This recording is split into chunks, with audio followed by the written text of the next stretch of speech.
Have you hit a point in your career where being a professional has suddenly started to feel heavy? Like somewhere along the way, that title that once felt exciting has now started to carry this weight or this pressure of always needing to know, of always having to show up, of always having to be put together. If this resonates with you, know that you are definitely not alone. Hello and welcome. My name is Betsy Dwight, and I'm a certified EFT tapping practitioner, and I have a background in psychotherapy. So I help mental health professionals reconnect with their nervous systems and with themselves so that they can sustain in this work without losing their humanity along the way. And today I want to share a story about what happened when my own idea of being a professional started to weigh me down and how self-compassion really changed how I show up in this work and ultimately show up for myself. When I first became a licensed professional counselor, or LPC, which was the certification in the state that I worked, I expected pride, this excitement, this sense of like, I am ready to do this. And I did feel those things. But right alongside of them also came this feeling of like this heaviness, this pressure, almost like an intensity. Like suddenly the word professional felt huge. And not because anyone told me it should, but because somewhere deep inside, I had this belief that I was now supposed to know everything. I had the degree, I passed the exam, I had those letters after my name. But with that came the message that I carried. And it was professionals don't make mistakes. Professionals are always there, grounded. Professionals are wise. And no one said this to me out loud, but it was like in my body, and my body like felt it. And now that I had this credentials, it was like being human wasn't allowed anymore. That having those insecurities or making those mistakes or even like asking questions almost didn't feel like it was okay. And maybe you felt this too. That quiet fear that lives somewhere between your chest and your stomach. The thoughts around like, what if I get it wrong? What if I don't know the answer? Or what if those messy parts of being a human are still inside me when they're not supposed to be here anymore? So if you've ever whispered to yourself, am I allowed to feel this? I get it. And we enter this field with these huge hearts and this deep desire to help others. But sometimes we forget that we didn't lose our humanness when we earned that license or that degree. And when we try and hide it by bracing or muscling through or pushing to be that perfectly composed clinician, our nervous system feels the strain long before anyone else notices. And recognizing that strain was what led me to a major turning point in my own professional and personal journey. So eventually, that pressure really started to catch up with me. And I found myself at a really low point. I was drained. I was unsure of how things were going in my life or where things were going in my life and my work. And something in me knew that something had to change. And I had an idea of where to start. So I had read Kristen Neff's book, her book called Self-Compassion. And that idea of self-compassion felt very warm and inviting, but also a little confusing.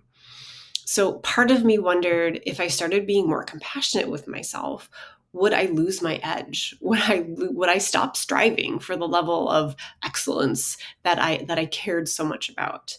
So, but even with these doubts, that the curiosity of bringing self-compassion in my life overweighed them. And so I joined an 8-week mindful self-compassion group, which I would highly recommend finding one in your area if you're curious.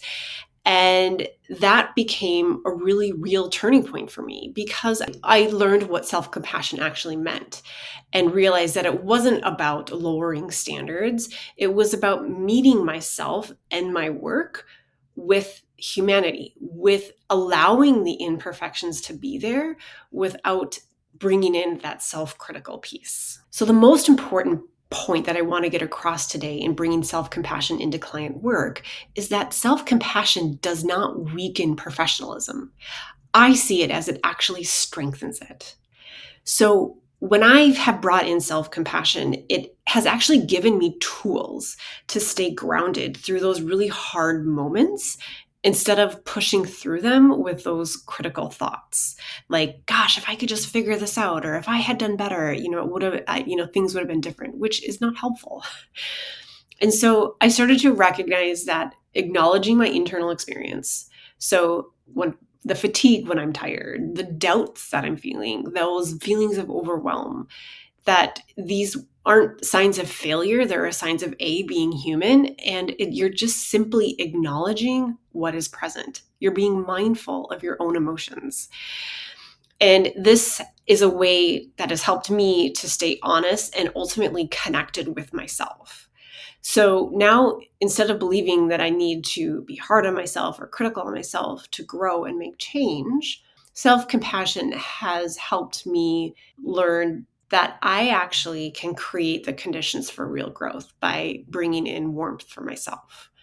And what happens is that it makes space for acceptance instead of ruminating on past events, or even it's bringing in these self-comforting techniques instead of falling into that shame spiral. So the more I've practiced it and the more I've brought it into my EFT practice, the more present I've become, both for myself and for my clients. So self-compassion has taught me that we don't actually become better clinicians by shutting down our humanity, our humanness. We actually grow by honoring it, honoring what's present, even in those really difficult times. And this matters because your work isn't linear or predictable. Human emotion doesn't follow a treatment plan as much as we wish it would.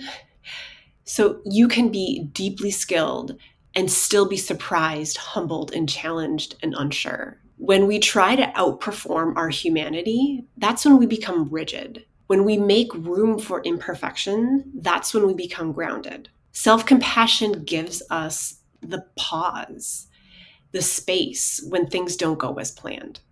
When a session feels messy, or when an intervention just doesn't land, or when a client's pain hits really close to home.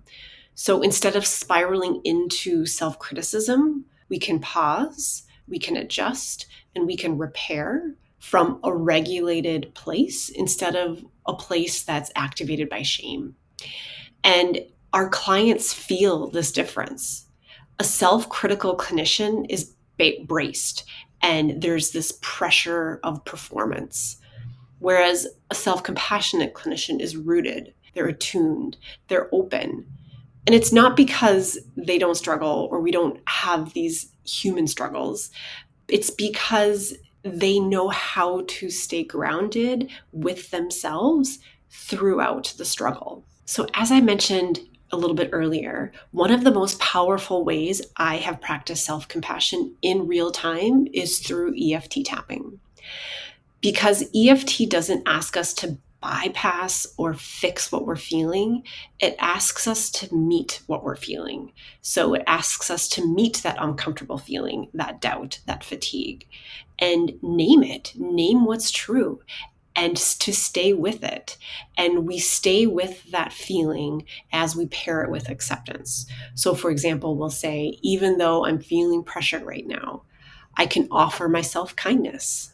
Even though that session was hard, I deeply honor my efforts and my humanity. That's the heart of self-compassion. It's not waiting to treat ourselves kindly when everything's perfect, but it's about bringing acceptance to ourselves while we're still feeling, while we're still human, while we're still learning. It's bringing acceptance to ourselves in the moment with whatever is present. If this message in this video spoke to you, and if you're ready to strengthen your capacity for self-compassion, there are a few options. So one, if you want to start exploring EFT today, you can check out my YouTube playlist, I have one specifically on building self-compassion and inner support, where you'll find guided EFT tapping videos to help foster your self-compassion. And secondly, if you would like deeper support or more personalized support through EFT, I have a few one-on-one offerings. I have the Grounded Clinician and the Groundwork. You'll find links in the description below for both of these options. And if this video resonated with you, please give it a like, just so other mental health professionals can find it who need it, and also to show your support for the work that they're doing in the field. And please subscribe to my channel so that we can keep growing this community of supporting the supporters. Thank you so much for being here, and I will see you in the next video.